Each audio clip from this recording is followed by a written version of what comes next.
சொன்ன பாத்தியா? இப்ப சொன்ன பாத்தியா? அது மேட்டர். சொல்ற என்ன செய்யணும்னு சொல்ற. காலையில எந்திரிச்ச உடனே எனக்கு நீ போன் பண்ணி எந்திரிச்சிட்டேன்னு சொல்லணும். ஏன்னா என்ன நீ லவ் பண்றல்ல.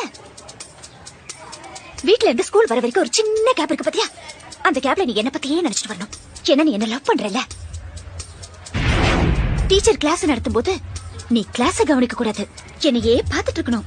ஏன்னா நீ என்ன லவ் பண்றல்ல. ஈவினிங் ஸ்கூல் முடிஞ்சு எல்லாரும் வீட்டுக்கு போவாங்க, ஆனா நீ போக கூடாது. என் கூட டைம் ஸ்பெண்ட் பண்ணணும். ஏன்னா நீ என்ன லவ் பண்றல்ல. நைட்ல நீ தூங்க கூடாது, என் கூடயே பேசிட்டு இருக்கணும். ஒருவேளை தூங்கிட்டேன்னு வச்சுக்கோ, அந்த கனவுல கூட நான் தான் வரணும். ஏன்னா நீ என்ன லவ் பண்றல்ல. லவ் பண்றல்ல. லவ் பண்றல்ல.